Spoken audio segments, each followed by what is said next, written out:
Hello students, myself Najiba Ibrahim and welcome back to my channel e learning accounts and maths. Students, आज से हम financial statement with adjustments के question solve करेंगे। Question number first से start करेंगे। Okay, तो आपको ये तो मालूम होगा कि फाइनेंशियल स्टेटमेंट में कौन कौन से अकाउंट प्रिपेयर करते हैं, प्रीवियस चैप्टर में आपने पढ़ा होगा। नहीं अगर मालूम है तो एक बार फिर से यहाँ पे मैं रिविजन करा दे रही हूँ आपका। सबसे पहले ट्रेडिंग अकाउंट प्रिपेयर किया जाता है, उसके बाद प्रॉफिट एंड लॉस अकाउंट, उसके बाद बैलेंस शीट,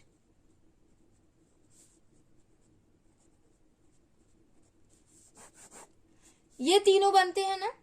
अब देखिए ट्रेडिंग अकाउंट क्या होता है, प्रॉफिट एंड लॉस अकाउंट क्या होता है एंड बैलेंस शीट कैसे प्रिपेयर किया जाता है। ओके, तो ध्यान से सुनिएगा स्टूडेंट्स, मैं आप लोग का ज्यादा वक्त नहीं लूंगी, शॉर्ट में एक्सप्लेन कर रही हूँ। Okay, gross profit and gross loss ascertain करने के लिए कंपनी ट्रेडिंग अकाउंट प्रिपेयर करती है। Okay, and net profit and net loss ascertain करने के लिए company profit and loss account maintain करती है। एंड कंपनी का फाइनेंशियल पोजीशन क्या है ये जानने के लिए कंपनी बैलेंस शीट प्रिपेयर करती है। ओके, ये तो मालूम है आपको, प्रीवियस चैप्टर में भी आपने पढ़ा है। अब बहुत ही ध्यान से ये जो मैं कहने जा रही हूँ ये वाला पॉइंट आप लोग सुनिएगा, तो आपका आगे आने वाले क्वेश्चन सॉल्व करने में आसानी हो जाएगी। ओके, तो देखिए स्टूडेंट्स, फैक्ट्री और इंडस्ट्री से रिलेटेड जो भी इनकम्स एंड एक्सपेंसेस होते हैं उनकी एंट्री आती है ट्रेडिंग अकाउंट में। ओके, उसके बाद ऑफिस से रिलेटेड जो भी इनकम्स एंड एक्सपेंसेस होते हैं उनकी एंट्री होती है प्रॉफिट एंड लॉस अकाउंट में। समझ में आया?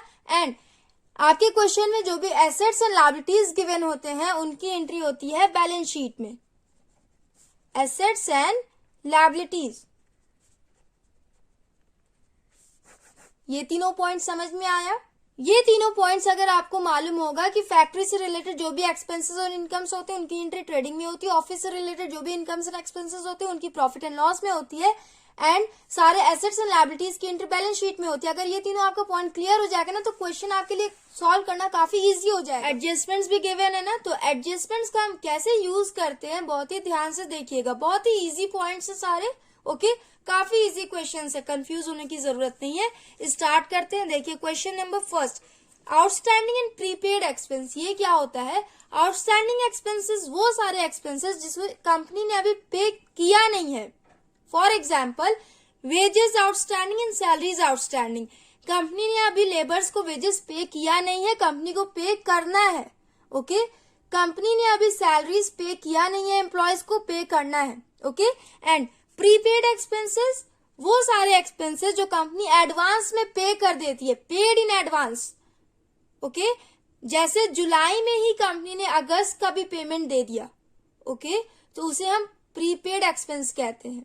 और आउटस्टैंडिंग मतलब कंपनी ने अभी तक पेमेंट किया नहीं है, कंपनी को करना है, तो इससे आप लोग समझ लीजिएगा आउटस्टैंडिंग को हम ऐड करते हैं। अब कैसे ऐड करते हैं, क्या करते हैं, वो सॉल्यूशन के टाइम में मैं आपको एक्सप्लेन करूंगी। अभी आप लोग इतना समझो कि आउटस्टैंडिंग को हम ऐड करते हैं, रीजन के साथ मैं आपको बताऊंगी कि क्यों इसे हम ऐड करते हैं, प्रीपेड को क्यों हम लेस करते हैं। ओके,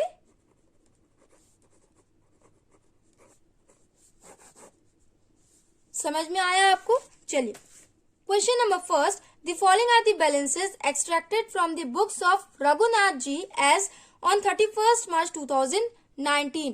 रघुनाथ जी के बुक का ये कुछ पॉइंट्स गिवन है। Okay, from these balances prepare his trading and profit and loss account and balance sheet as at that date.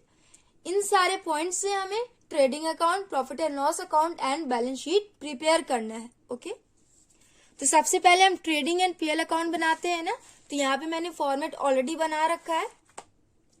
तो देखिए सबसे पहले ओपनिंग स्टॉक, तो एक बार फिर से सुन लीजिए ट्रेडिंग अकाउंट में कौन कौन से पॉइंट्स की एंट्री होती है। Opening stock and closing stock ये जाता है ट्रेडिंग अकाउंट में। परचेज एंड सेल ये भी जाता है ट्रेडिंग अकाउंट में। एंड सारे डायरेक्ट एक्सपेंसेस जाते हैं ट्रेडिंग अकाउंट में। प्रोडक्शन से रिलेटेड जो भी एक्सपेंस और इनकम्स होते हैं ना वो सारे ट्रेडिंग अकाउंट में जाते हैं। ओके, चलिए स्टार्ट करते हैं। सबसे पहले दिया हुआ है ओपनिंग स्टॉक, कितना 12,000 ना। ओपनिंग स्टॉक की एंट्री होती है डेबिट साइड में। यहां लिखेंगे 2 ओपनिंग स्टॉक 12,000। उसके बाद परचेज, परचेज की भी एंट्री होती है ट्रेडिंग में 40,000 टू परचेज। स्टूडेंट्स ध्यान से जब भी आप लोग परचेज एंड सेल की एंट्री करो ना, तो एक बार क्वेश्चन में आप लोग देख लीजिए कि परचेज रिटर्न और सेल्स रिटर्न तो नहीं गिवन है। अगर परचेज रिटर्न गिवन हो तो देखिए यहाँ पे आपका परचेज रिटर्न गिवन है कितना 4,000। इसका क्या मतलब होता है, देखिए 40,000 के कंपनी ने गुड्स परचेज किया, ओके, उसमें से कंपनी ने 4,000 के गुड्स को रिटर्न कर दिया। परचेज रिटर्न आप लोग पूरा पूरा लिखना, PR मत लिखना, रॉन्ग हो जाएगा आपका।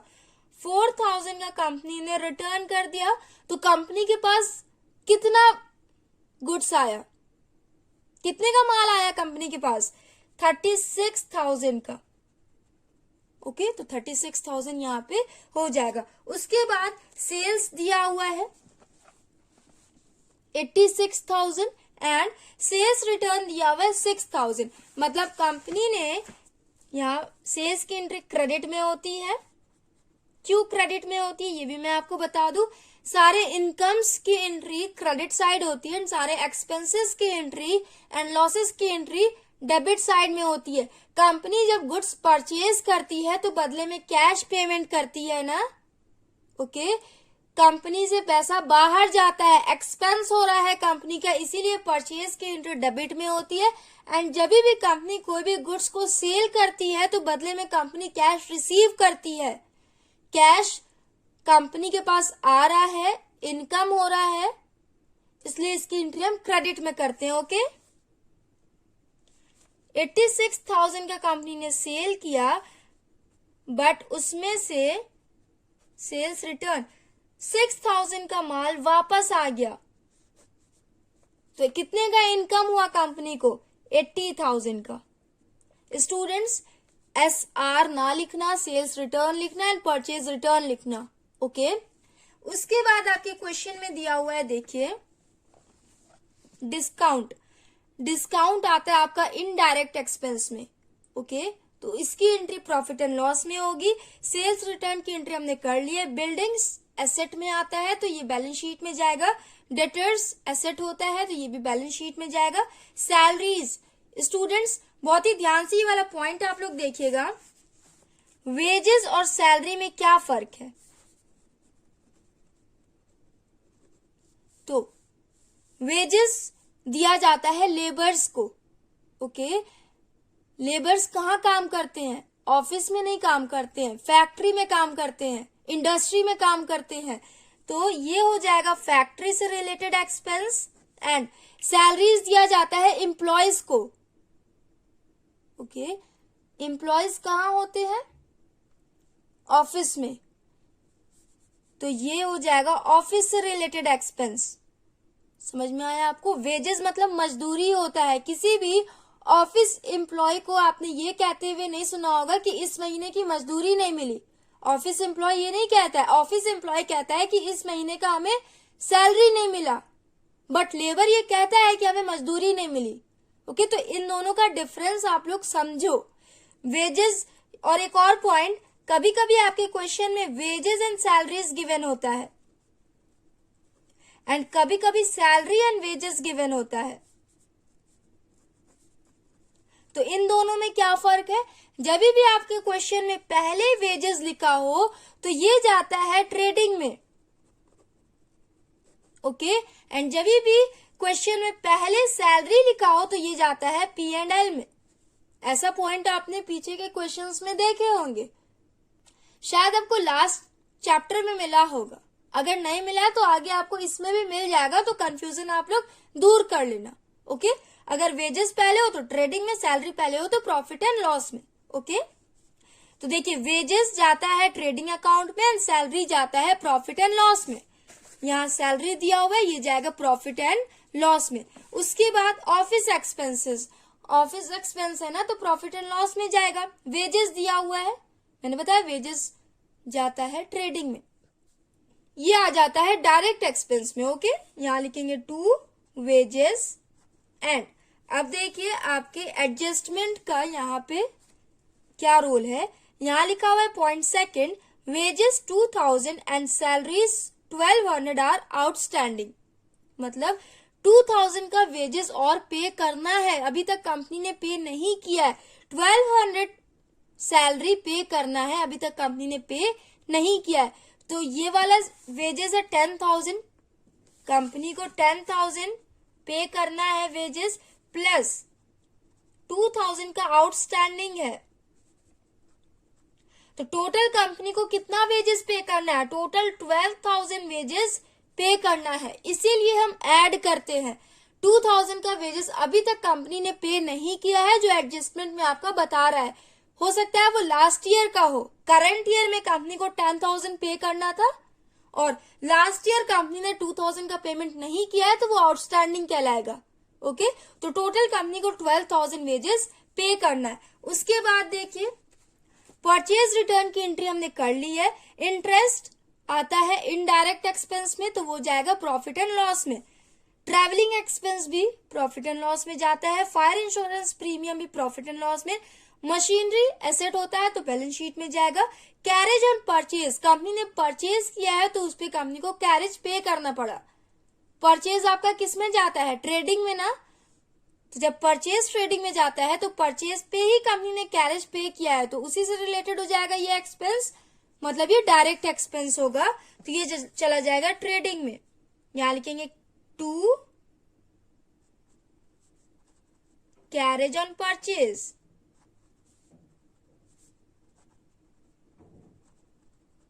कितना दिया हुआ है? 700। ये हो गया। इसके बाद स्टूडेंट्स कमीशन इनडायरेक्ट एक्सपेंस में जाता है, तो वो चला जाएगा प्रॉफिट एंड लॉस में।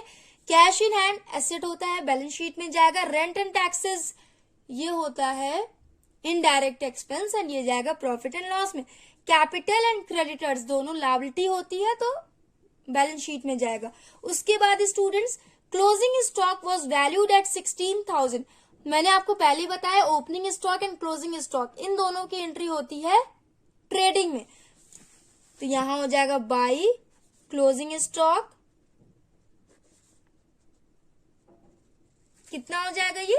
16,000। ये हो गया।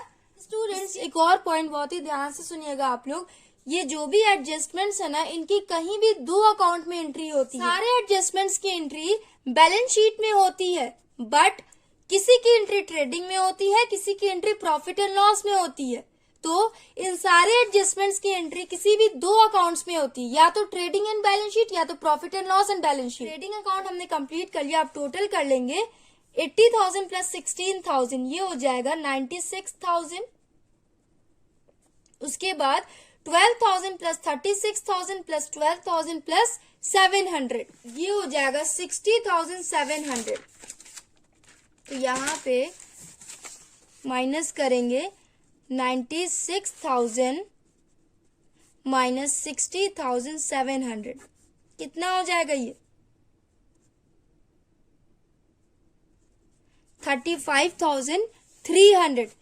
किस साइड बैलेंस कम है ना? इस साइड है ना, तो इस साइड बैलेंस अगर कम हुआ तो यहां आता है टू ग्रॉस प्रॉफिट। कितने से बैलेंस कम था? 35,300। टोटल कर लीजिए, ये हो जाएगा 96,000। ट्रेडिंग अकाउंट हमने कंप्लीट कर लिया। अब इसी के नीचे से हम प्रॉफिट एंड लॉस अकाउंट बनाएंगे। पहले यहाँ पे मैं आपको आंसर चेक करा दूं। Gross profit is equal to 35,300। Okay, देखिए इसके बाद हम क्या करते हैं, इस वाले पॉइंट को, ये जो ग्रॉस प्रॉफिट आया है, इसे हम प्रॉफिट एंड लॉस अकाउंट के क्रेडिट साइड में ट्रांसफर करते हैं। अगर आपका ग्रॉस लॉस आता तो डेबिट में ट्रांसफर करते हैं, अगर ग्रॉस प्रॉफिट आया तो क्रेडिट में ट्रांसफर करते हैं। यहां लिखेंगे बाई ग्रॉस प्रॉफिट 35,300 हो गया। उसके बाद देखिए students opening stock, purchase and sale, इन तीनों की एंट्री हमने ट्रेडिंग अकाउंट में कर रखी है। डिस्काउंट, डिस्काउंट यहाँ पे क्रेडिट साइड में लिखा हुआ है 400। यहाँ पे डिस्काउंट वाला पॉइंट बहुत ही ध्यान से, आप लोग को तो पता ही होगा डिस्काउंट की एंट्री डेबिट में भी होती है एंड कभी कभी क्रेडिट में भी होती है। जब आपके क्वेश्चन में यहाँ पे discount allowed and discount receive given ना हो, उस केस में अगर आपका अमाउंट क्रेडिट साइड में लिखा हो डिस्काउंट अमाउंट, तो आप क्रेडिट में इसकी एंट्री करना, अगर डेबिट में लिखा है तो डेबिट साइड इसकी एंट्री करना। तो यहाँ पे क्रेडिट साइड में लिखा हुआ है 400, इसका मतलब कंपनी ने डिस्काउंट रिसीव किया है, कंपनी का इनकम हुआ है, तो यहाँ लिखेंगे बाई डिस्काउंट 400, ये हो गया। उसके बाद सेल्स रिटर्न की एंट्री हमने कर ली है। बिल्डिंग एसेट होता है इसलिए इसकी एंट्री बैलेंस शीट में होगी। डेटर्स की भी एंट्री बैलेंस शीट में होगी। सैलरीज की एंट्री प्रॉफिट एंड लॉस में होती है ना, 2400, तो यहां लिखेंगे टू सैलरीज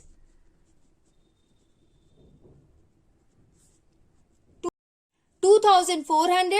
एंड स्टूडेंट्स आपके एडजस्टमेंट में भी सैलरी आउटस्टैंडिंग गिवन था ना, 1200 का सैलरी कंपनी को और पे करना है, अभी तक कंपनी ने पेमेंट किया नहीं है, तो टोटल कंपनी को कितना सैलरी पे करना है, ऐड कर लीजिए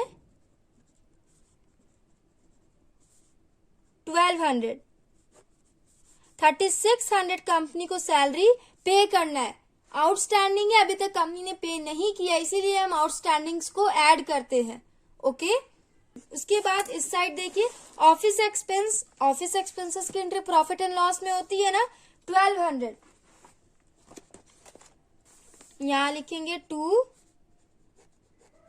office expense 1200। Next point, wages की एंट्री हमने कर रखी है ट्रेडिंग में। परचेज रिटर्न की भी एंट्री होगी। इंटरेस्ट, इंटरेस्ट भी डिस्काउंट जैसा ही होता है, कभी कभी इसकी एंट्री डेबिट में होती है एंड कभी कभी क्रेडिट में होती है। तो यहां देखिए अमाउंट क्रेडिट साइड गिवन है ना, तो इसकी एंट्री हम क्रेडिट साइड में लिखेंगे। इसका मतलब ये कंपनी ने इंटरेस्ट रिसीव किया है बाय इंटरेस्ट 800। उसके बाद travelling expense 400 to travelling expense, ये सारे इनडायरेक्ट एक्सपेंस है, तो इसीलिए इन सब की entry profit and loss account में होती है। कितना दिया हुआ है 400। उसके बाद fire insurance premium, fire insurance premium 800 given है एंड आपकी एडजस्टमेंट में देखिए लिखा हुआ है प्रीपेड इंश्योरेंस 200, कंपनी ने 200 इंश्योरेंस पहले ही पे कर रखा है, प्रीपेड है ये। ओके, तो यहां ध्यान से देखिएगा प्रीपेड वाला पॉइंट, यहां लिखेंगे टू फायर इंश्योरेंस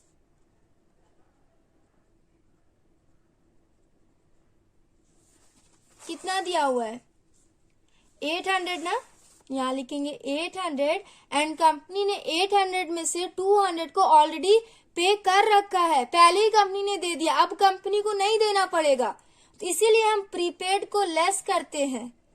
ओके, अब कंपनी को कितना पे करना पड़ेगा, 200 तो कंपनी ने पहले ही दे रखा, तो 800 माइनस 200, अब कंपनी को सिर्फ 600 का पेमेंट करना है।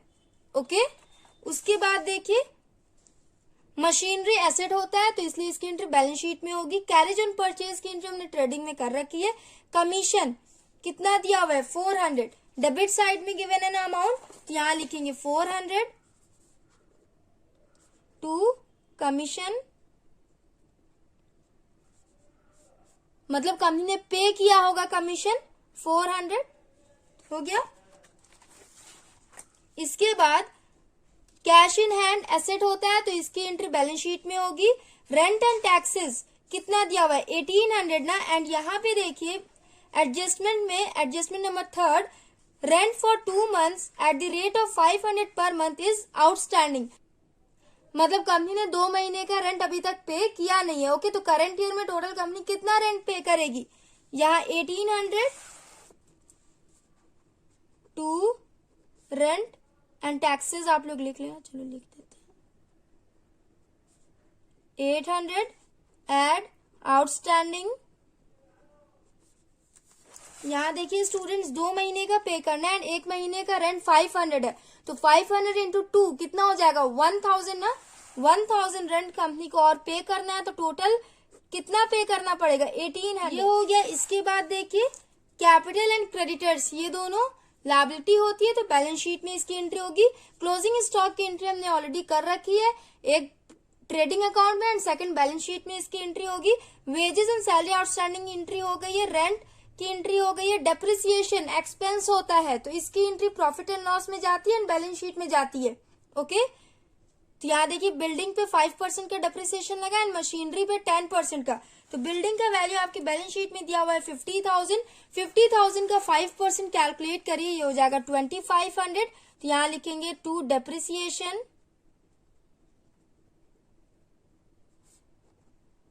बिल्डिंग पे 2500 डेप्रिसिएशन लगा है। 50,000 का 5% आप लोग कैलकुलेट करेंगे तो 2500 होगा। उसके बाद मशीनरी पे 10% का डेप्रिसिएशन लगा है। 20,000 पे 10% कितना कैलकुलेट करके कितना होगा 2,000। यहाँ लिखेंगे मशीनरी 2,000, टोटल हो जाएगा ये 4,500 हो गया। उसके बाद प्रीपेड इंश्योरेंस की एंट्री हमने ऑलरेडी कर रखी है। प्रॉफिट एंड लॉस में इतनी एंट्री होगी, टोटल कर लेंगे 35,300 प्लस 400 प्लस 800, ये हो जाएगा 36,500। उसके बाद डेबिट साइड में टोटल करिए 3600 plus 1200 plus 400 plus 600 plus 400 plus 1800 plus 4500, ये हो जाएगा 13,500 debit side and credit side. Minus करिए 36,500 माइनस 13,500, ये हो जाएगा 23,000। किस साइड बैलेंस कम है, डेबिट साइड ना, तो यहां हो जाएगा 2 नेट प्रॉफिट 23,000।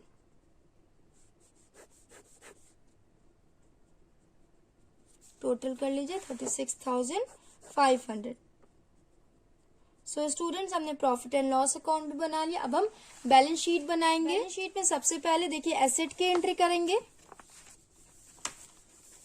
यहाँ पे देखिए बिल्डिंग्स एसेट में आता है एंड डेटर्स एसेट में आता है। तो बिल्डिंग का वैल्यू कितना दिया हुआ है 50,000, यहाँ लिखेंगे बिल्डिंग 50,000 एंड बिल्डिंग पे डेप्रिसिएशन भी लगा था 5% का, तो यहाँ लेस डेप्रिसिएशन लॉस होता है ना, तो उसे हम लेस करेंगे 2500। बिल्डिंग की वैल्यू अब कितनी हो गई 47,500। ओके, डेप्रिसिएशन को लेस करके हम यहाँ लिखते हैं बैलेंस शीट में। ओके, उसके बाद डेटर्स 16,000, तो यहाँ लिखेंगे डेटर्स 16,000। उसके बाद इन सब की एंट्री होगी मशीनरी 20,000, यहाँ लिखेंगे मशीनरी 20,000। उस पे 2,000 का डेप्रिसिएशन लग गया। मशीनरी की वैल्यू अब कितनी हो गई 18,000। कैश इन हैंड एसेट होता है 2300, तो यहाँ लिखेंगे कैश इन हैंड 2300। उसके बाद कैपिटल लायबिलिटी होती है, लायबिलिटी साइड में इसकी एंट्री करेंगे, यहाँ लिखेंगे कैपिटल 62,000 एंड इसमें हम नेट प्रॉफिट को ऐड करते हैं, नेट लॉस को लेस करते हैं। यहाँ देखिए आपका नेट प्रॉफिट आया था 23,000 ना, तो इसमें हम ऐड करेंगे नेट प्रॉफिट 23,000, ये हो जाएगा 85,000। उसके बाद क्रेडिटर्स 10,800,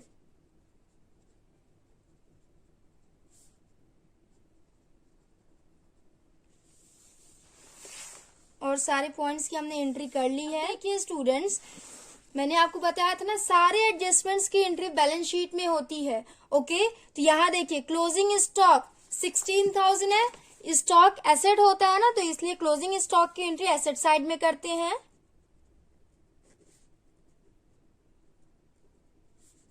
16,000। उसके बाद वेजेस एंड सैलरीज आउटस्टैंडिंग, अभी सैलरी और वेजेस कंपनी ने पे नहीं किया है, कंपनी पे ये लायबिलिटी बन रही है कि कंपनी को पे करना है, तो आउटस्टैंडिंग लायबिलिटी होती है एंड प्रीपेड एसेट होता है। ओके, आउटस्टैंडिंग लायबिलिटी साइड उसकी एंट्री होती है एंड प्रीपेड की एंट्री एसेट साइड में होती है। Wages outstanding,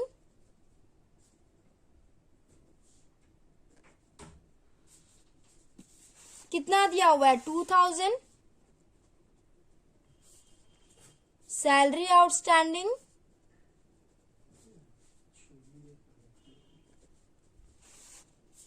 1200। उसके बाद स्टूडेंट्स रेंट आउटस्टैंडिंग, मैंने बताया ना आउटस्टैंडिंग लायबिलिटी होती है 1000, रेंट कंपनी को पे करना, अभी तक कंपनी ने पे किया नहीं है, तो यहां लिखेंगे रेंट आउटस्टैंडिंग 1000। उसके बाद डेप्रिसिएशन की एंट्री हमने कर ली है, यहां देखिए एसेट पे डेप्रिसिएशन लगा था तो हमने लेस कर दिया है। उसके बाद प्रीपेड, कंपनी ने पे कर दिया है, अब कंपनी को पे नहीं करना है, तो प्रीपेड की एंट्री एसेट साइड में होती है। प्रीपेड एक्सपेंस 200 हो गया। बस इतनी ही एंट्री होगी स्टूडेंट्स। अब आप लोग टोटल कर लें, 47,500 plus 16,000 plus 18,000 plus 2,300 plus 16,000 plus 200, ये टोटल हो जाएगा 1 लाख। उसके बाद लायबिलिटी साइड में टोटल करेंगे 85,000 प्लस 10,800 प्लस 2,000 प्लस 1,200 प्लस 1,000, ये भी हो जाएगा 1 लाख। बैलेंस शीट भी हमने कंप्लीट कर लिया, आंसर चेक कर लेंगे। Gross profit 35,300, net profit 23,000 and balance sheet का टोटल 1 लाख। सो स्टूडेंट्स, हमने क्वेश्चन नंबर फर्स्ट कंप्लीट कर लिया। नेक्स्ट वीडियो में हम नेक्स्ट क्वेश्चंस करेंगे। So if you like my video, then please like, share, comment and do subscribe my channel. Thanks for watching.